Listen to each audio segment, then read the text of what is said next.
Olá pessoal, tudo bem?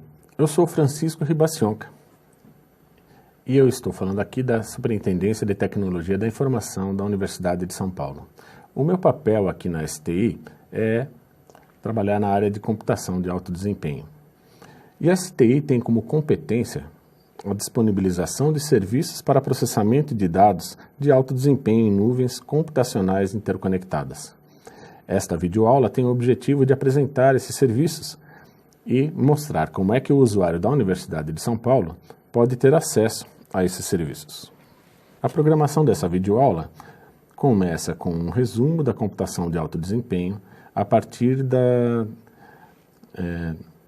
década de 90. Eu vou mostrar para vocês como foi a evolução dos serviços computacionais de HPC, ou High Performance Computing, na USP. Para quem tiver interesse em conhecer a história da computação nos últimos 50 anos, então antes da década de 90, eu sugiro a verificar o link no IPTV USP-BR do evento gravado 50 anos de TI na USP.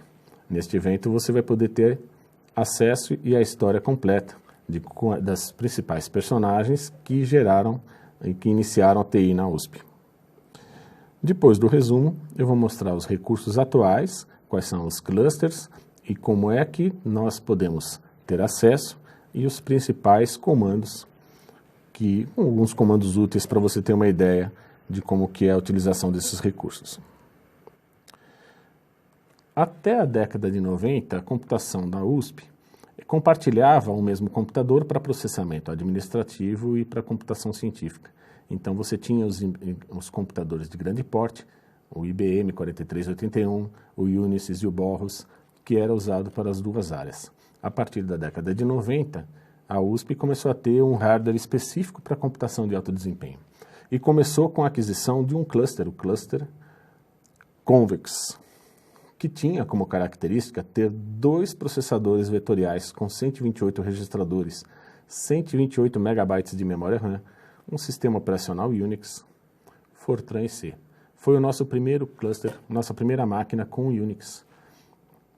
E o fato de ter 2 processadores e ele ser processador vetorial permitia a programação paralela e utilizar os recursos de vetorização, que era uma novidade e que tornavam os programas muito mais rápidos e eficientes.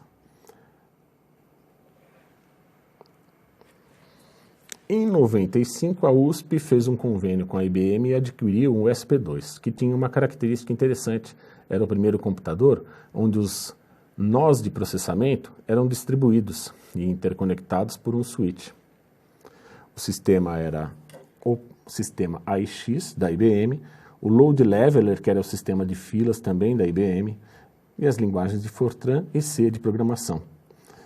O ambiente POE, Parallel Operation Environment, era o ambiente que oferecia ao usuário a comunicação entre os nós por passagem de mensagem, que na programação nós chamamos de programação usando a biblioteca MPI. E por isso foi uma novidade, onde ela tinha 16 nós de processamento. Em 98, a USP fez um convênio com a Compaq, incluindo 6 servidores Alpha Server, formando um cluster, e que tinha um storage de armazenamento de 1.4 TB. O software de gerenciamento de fila era o LSF, o Load Share Facility. No ano 2000, a USP adquiriu um Cray J90, que tinha 16 processadores, 256 MB de RAM e 80 GB de disco. Esse computador, esse Cray, a característica principal dele é que a memória era compartilhada por todos os processadores. Uma única imagem do sistema controlava todo o computador. No ano de 2007, um novo convênio com a IBM incluiu no hall de computadores para computação científica um cluster IBM com 112 lâminas PowerPC, que era um switch MIDI-NET, um storage com 8 TB e tinha a capacidade de processamento de 4 teraflops. O sistema de filas, o sistema gerenciador de jobs era o Load Leveler e a grande curiosidade deste cluster é que incluiu a USP no site top500.org. A USP entrou na lista dos 500 maiores computadores do mundo. A posição em que esse computador alcançou foi a posição 363 da lista Top 500. Atualmente nós temos dois clusters mais antigos. O primeiro deles é o cluster Jaguar, é um SGI Altix 450. Ele tem 56 CPUs Intel Itanium 2, 102 GB de memória RAM, 5 TB de storage e o PBS Pro como gerenciador de fila. Essa é uma máquina já mais antiga, já não tem mais contrato de manutenção, mas tem funcionado, tem servido bem. E é o conceito de memória compartilhada, onde uma única imagem do sistema gerencia todo o cluster. Esse cluster é o cluster que nós batizamos de Puma, e ele foi montado com 59 servidores Dell. É um cluster doméstico, onde nós montamos, cada servidor tem 16 GB de memória RAM, 16 CPUs, né, através de uma rede Gigabit Ethernet e 1.26 teraflops de poder de processamento. Como ele é um cluster doméstico, nós construímos ele com software totalmente aberto. Então ele tem o sistema operacional Linux em todos os nós, o gerenciador de filas é o OpenPBS, e instalado nele apenas programas livres de distribuição. Com a inclusão da nuvem USP, foi disponibilizada uma parte da nuvem em dois clusters para completar os recursos computacionais de alto desempenho para a universidade. O primeiro cluster é o cluster Águia, que tem a seguinte característica: 48 servidores físicos, cada um com 2 CPUs Intel E7-2870. Como cada CPU tem 10 cores, totaliza 20 cores por nó. Uma característica importante deste cluster é que os nós, cada nó tem 512 GB de memória RAM. Isso significa que você tem em um único nó 512 GB compartilhando 20 cores. Como os 48 servidores estão unidos por uma rede, o usuário pode escolher um modelo de processamento em que pega apenas um nó toda a memória e os 20 cores, ou, caso necessite, pegue mais nós e distribui o processamento através dos servidores, através da programação MPI, totalizando então 960 CPUs disponíveis para o usuário. O disco de trabalho Scratch tem 22 terabytes e ele é compartilhado entre todos os usuários. O sistema de filas é o Portable Batch System, o PBS. O cluster Lince, que também é uma parte dos recursos computacionais da nuvem USP, da Internuvem, é formado por 32 servidores. A principal característica desse cluster é a disponibilização do processamento gráfico por GPU, porque cada servidor tem 2 placas Tesla K20M.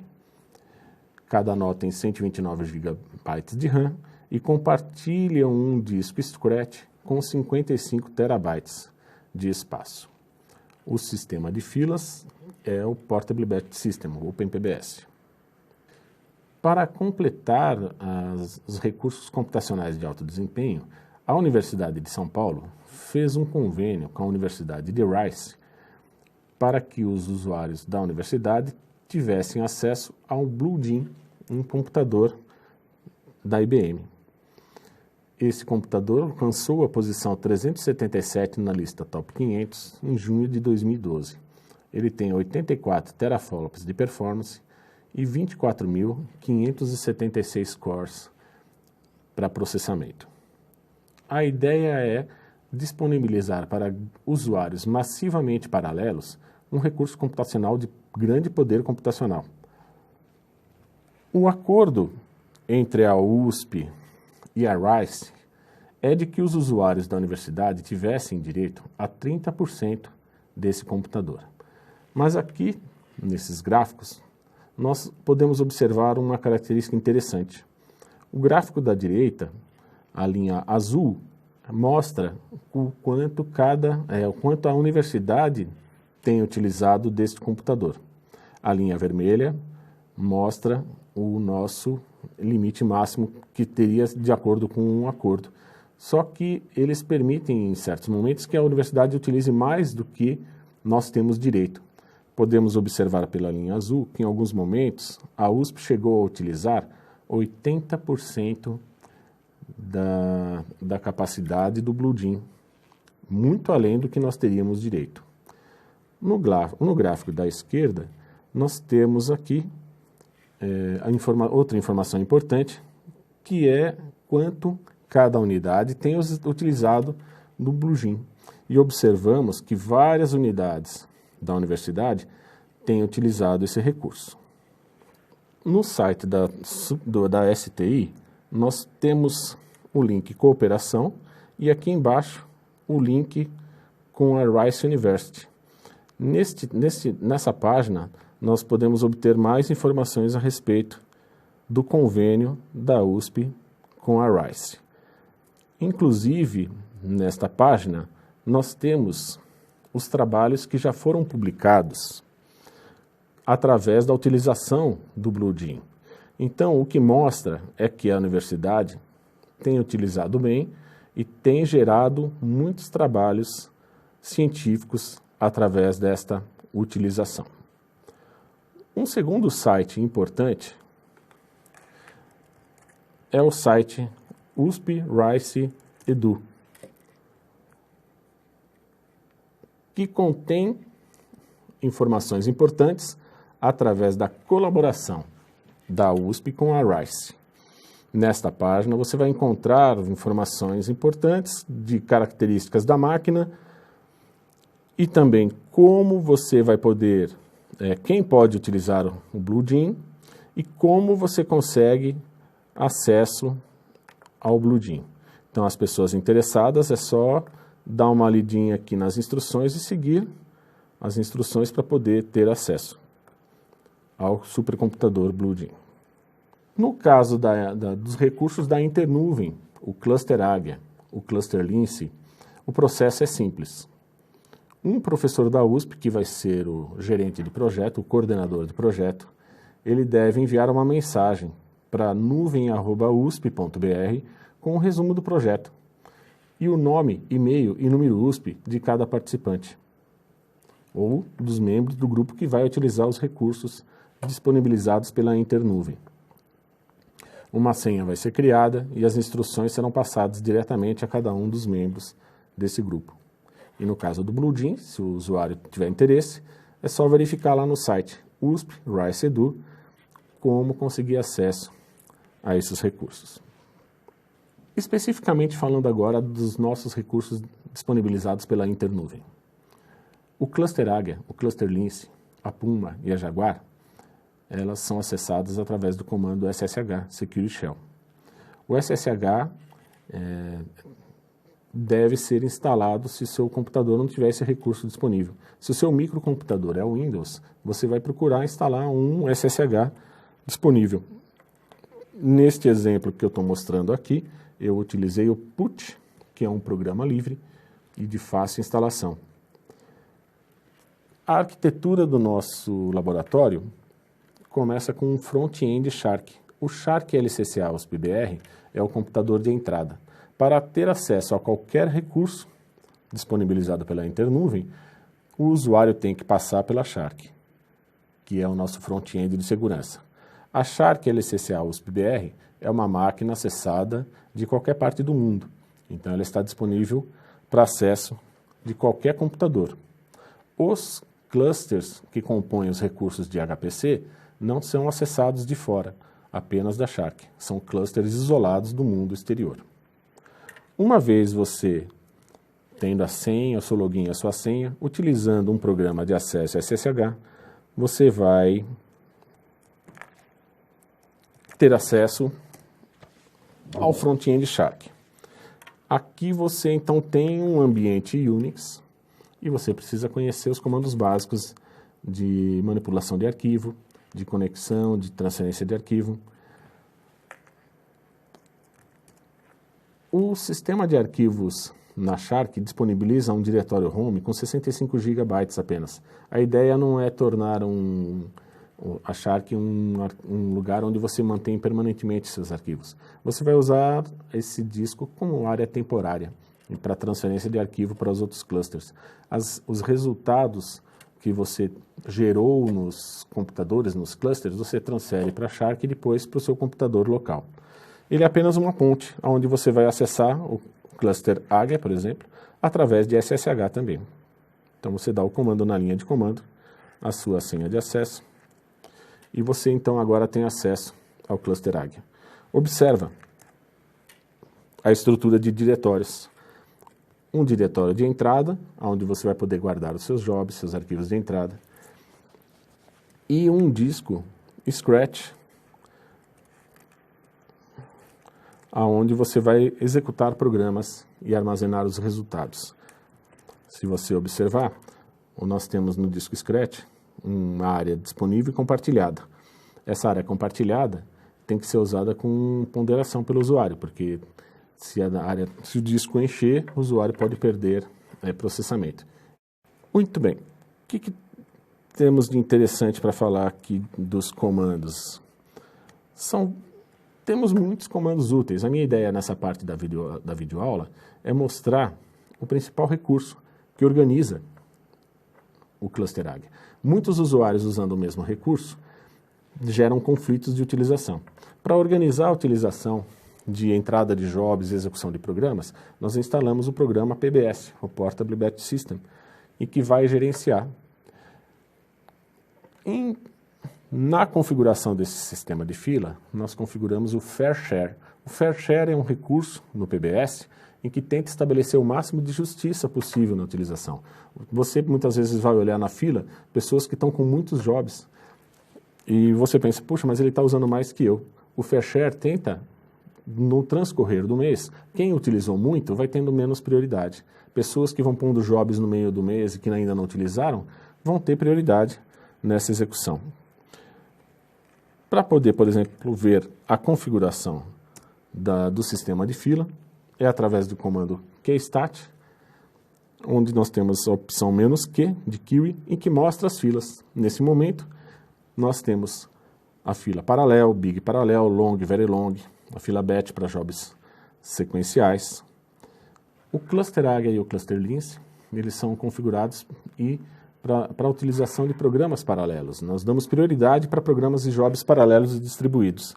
Mas mesmo assim tem usuários que gostam de utilizar programas sequenciais.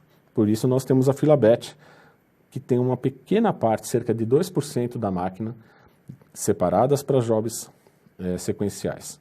Mas a nossa experiência tem mostrado que a maioria, 95% dos usuários, estão utilizando mesmo jobs paralelos e distribuídos.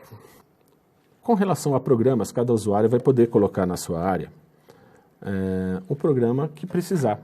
Nós temos conversado com o usuário, se o programa é de livre distribuição, nós temos a sugestão de colocar à disposição de todos os usuários esses programas. Então nós temos uma área onde o usuário, nós instalamos os programas para o usuário e já temos vários programas instalados.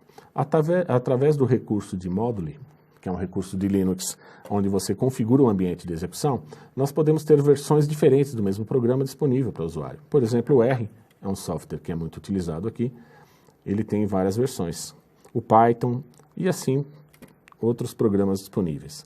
Então a ideia é nós ajudarmos o usuário a compilar o programa e a instalar se for um programa específico.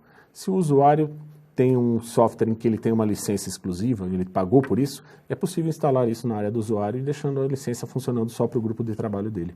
Mas se for um programa livre, nós podemos disponibilizar para todos os usuários.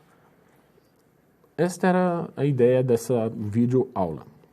No site da STI, que é o www.sti.usp.br, você vai poder tirar muitas dúvidas. Mas caso você tenha alguma dúvida específica, não tem problema. Envie a sua mensagem para nuvem@usp.br, que eu ou um dos meus colegas vai tentar resolver a sua dúvida. Muito obrigado.